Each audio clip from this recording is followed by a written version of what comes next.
Hi everyone, and welcome to number 3 in my series where basically we give a vote of thanks to those people that helped us keep our sanity throughout COVID.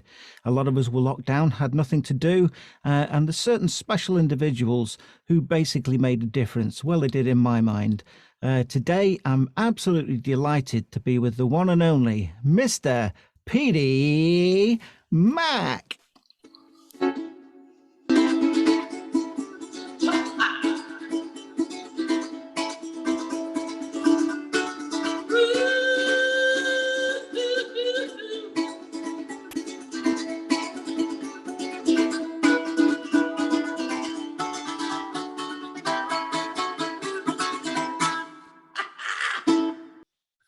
How you doing, Hey, Peter? how are you, sir? How are you?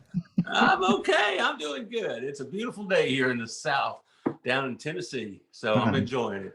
Fantastic. Well, listen, thanks very much for taking the time out to do this. I know you're a busy man, but I really, as I said in the introduction, wanted to say thank you to some special people, and I certainly regard you as that, and I'm sure many others do also. I'd like to take you back, if I may, to March of 2020 in the UK. That's when things started to get a little bit serious. Initially, people were saying, "Oh, it's just a version of the flu," but then before long, it became really, really serious around the world. We began to get locked down in the UK. What actually happened to you at that point? In March of 2020, what happened for me was life didn't shut down. Everyone around me got shut down. Everyone closed down, and for me, I was deemed essential at work, and I had to go to work. So I worked every day. I went to work every day. I came home on the weekends, but a lot of people got shut down. As a matter of fact, the first day that we went into lockdown, I thought how strange it was to not have people on the roads. I think the first day that I was in lockdown, I went and I put my phone on my dashboard of my camera. My dashboard of my camera. I put my phone on my dashboard of my truck, and I did a Facebook Live, and I said I wanted everyone to see that at rush hour in Memphis, Tennessee, there were hardly anybody driving down the streets and stuff. So it was a very, very kind of surreal kind of thing. But yeah, lockdown for us was different. My wife and I continued to work through the whole thing. So that was it for us. So that's about it. Sure. So I guess yourself with so many ukuleles and that thought, well, maybe I could do something to sort of release the tension a bit and give people a little bit of comfort. What did you do next? It was something that came to me. It was something that came to me as far as I wanted to help people. That's what it came down to. I honestly, I didn't think twice about it. I've always been a people person. I've always loved people. But the first thing that came to my mind was there's going to be so many people in their homes. I'm not having to be in my house, but what could I possibly do to try to help anyone out there? And what could I do from where I am to make someone happy? And that's what my whole life has been. My whole life has always been, what can I do to make someone happy? How can I help someone? What is it that I need to do? And that's when I thought, if I could come up with a way to do a show and give of myself every day and try to incorporate people into it, try to bring them into it and have fun.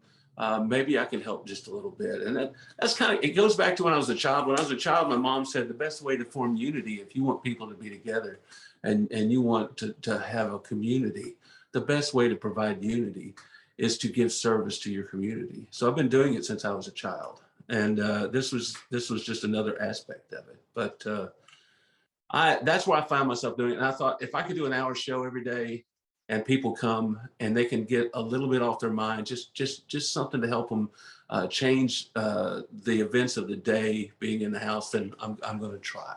That's where I got the idea. Wow, that's fantastic. So you said that you were at work. I mean, how do you play your ukulele at work? How do you do that? Very quietly. Actually, no.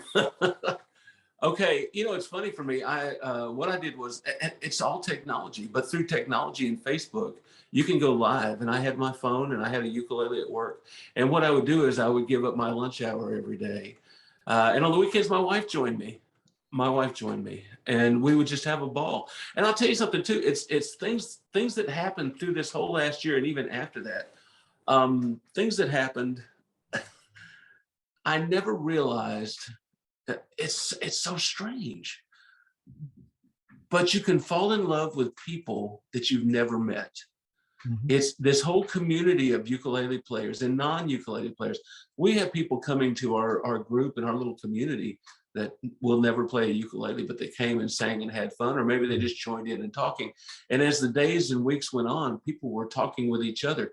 And what happened was lifelong friendships, I firmly believe, for me anyway, too, lifelong friendships were formed because of us meeting on a daily basis. Mhm. Good things happened for people. I saw people because of our community. There were people out there that didn't have anyone to talk to. They were out in isolation in the countrysides, or even in your country, and they didn't have people to talk to. Mhm.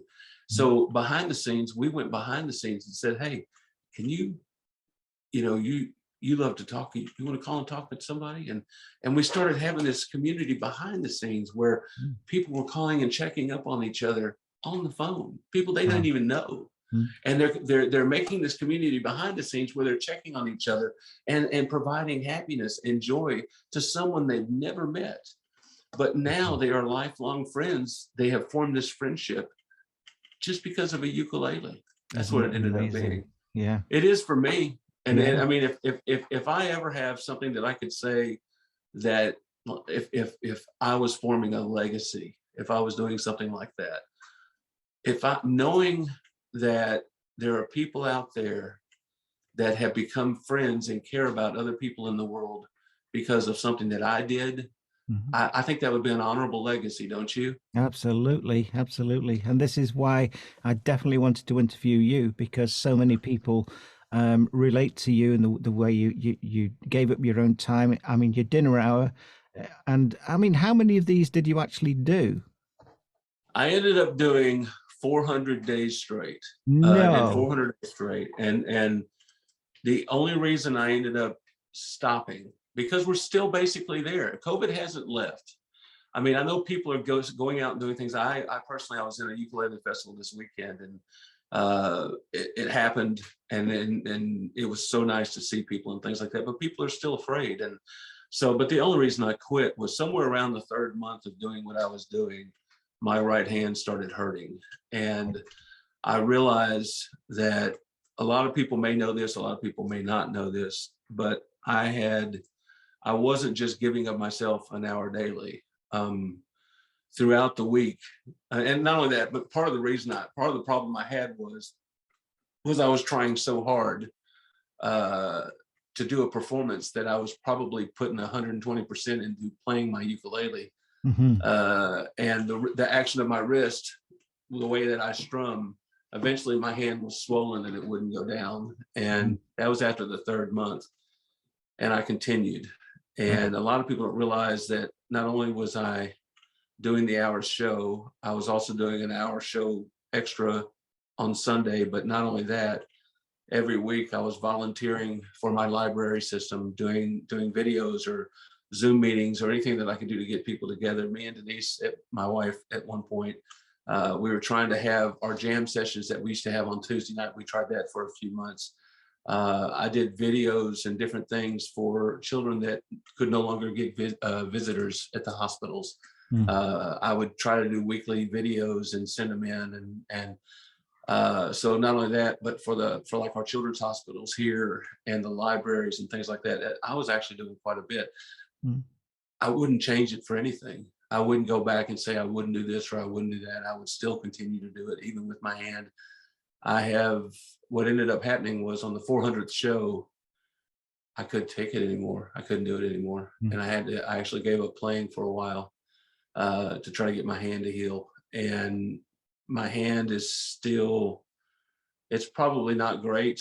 I have probably done some damage to it, but I can play now, and that's what I do. And but I wouldn't change a thing.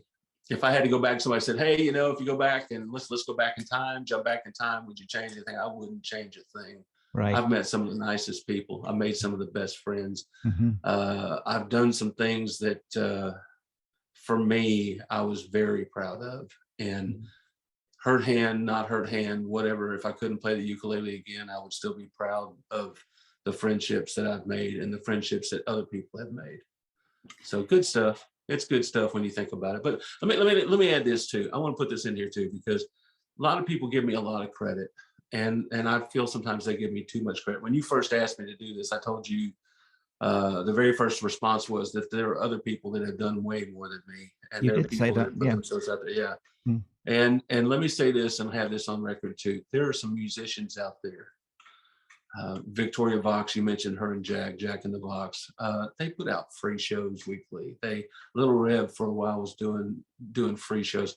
Andrew and Jay Molina, Jake Shimabukuro, Brian Tolentino. These people were doing some stuff, just anything they could do to help.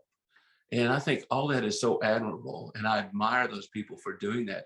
I mean, because here's these musicians that base their daily livelihoods on whatever gig they had, and then they had absolutely nothing. Yeah. But yet they were willing to go and do a free show online just to try to make people happy. Yeah. Amazing. That's amazing. That's Absolutely. amazing. And they will always be up on a pedestal for me. I had a job. I still have a job. Let's hope I keep a job. But I mean, I had a job. I was blessed to have a job through the whole thing. These people lost their whole income within a matter of moments. And yet they were still trying to make people happy, because that's the kind of people that they are.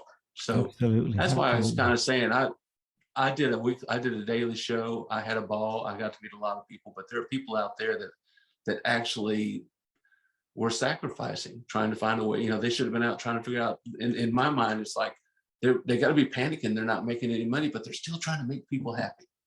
You know, so that's why I always think very highly of them. Always will. And that little ukulele is so special, isn't it? Bringing us all together and everybody trying to keep sharing the love of the uke around the world. And it does, doesn't it? It's just a wonderful feeling to be sort of part of it. You know, it's absolutely amazing. So when you hit 365 videos or 365 days continuously, you were awarded a ukulele. Is that right? That is. I'm actually holding it. This is so Bonanza ukuleles. When I reached, and it was a total shock, total surprise. I had no idea anything was coming.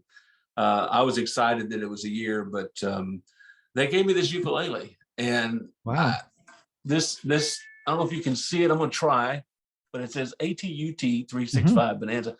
As the Uke Turns was the name of the program, and 365 was the number of days. I did it for a full year. And I think a lot of people at that time thought I was going to quit at that particular time, stop playing at that particular time, but it wasn't over. The panel, and not to mention I was having so much fun. I was just enjoying every day. And but let me tell you something that was so neat behind the scenes. Not only did they give me this, Bonanza gave me this, but just showing you how wonderful people are. 11 or 12 people got together as this little committee, and they started going and going behind the scenes. All the people that had been attending the show daily, they went and said, "Hey, do you want to just write a message for Pete real quick?" And they ended up putting this book together for me, and I wish I had it. I don't have it down here with me. I'm sorry, I wasn't even thinking about that, but that is something. They put this book together, and the book, it was copied on back and front pages, and it's at least this thick. Wow. And it has all these wonderful people in it, and somebody even got Mr. Shimabukuro himself. He's in there. Wow. And Jack and Victoria, and just all these wonderful people, and all the people in the community. And it's something I'm going to cherish forever. I really will. It just proves if you give people a chance to shine, they will. And that right there, out of everything else, for the rest of my life, I'm going to have that book to look through. And I had trouble looking through it. So, I mean, it's kind of emotional, because people put their hearts into it, and you start within 2 or 3 pages. It's hard to people putting how they feel in something like that. It's hard to read. So it's taken me a long time to get through all of it, honestly. But I wouldn't trade it for nothing. That right there, no matter what anybody in the world gave me, if I had the president of the United States or the governor walk in this front room, it wouldn't mean more than that book that they gave me. It was just amazing. It was just amazing. So, You got And to love people. yeah, absolutely. And well deserved. Definitely, definitely, Pete. So, I don't know about that, but I tell you what, well, I love people. and they love you too. And hopefully they're going to do that in the Thank you. comments on this YouTube video. There's plenty of room to leave comments. And I'm sure Pete will read each and every one of them, just like in the book. Pete, can I ask you a favor? Sure. I wonder if you could play us out with a nice, happy tune. And Sure. yeah, over to you. Well, how about I do this? And to honor all those shows that we had and all the fun that we've had together, I'm going to leave with the song that I ended every day with. Oh, love lifted me, and love lifted me when nothing else could do. Love lifted me. Oh, love lifted me. Love lifted me when nothing else could do. Love lifted me. Love lifted me. Love lifted me when nothing else could do. Love lifted me, and you. Love lifted me. Love lifted me. You know what? That's the cool thing about this song, is that the whole point behind that was love lifted me, but in the end, it was the people that came every day that blessed me. It wasn't me giving of them. It was me coming and being blessed by them Yeah. that came and had fun with me. And so eventually I changed the words. You lifted me. You lifted me when nothing else could do. You lifted me. Yeah, you lifted me. You lifted me when nothing else to do. You lifted me. Petey Mack, this has been an absolute honor. Thank you so much for doing this. Thank you so much for asking. And I'm grateful. hopefully, So, before long, we can all get together and safely give each other hugs again. So, yeah. And let me tell you something. Everything aside, when I walked into that little bar in England and you were sitting there with a smile on your face, I was never happier to meet one person. You're a wonderful man, my friend. bless you. Thank you very much, Petey Mack. Thank you, sir. Thank you for asking. You lifted me, yeah. You lifted me. You lifted me when nothing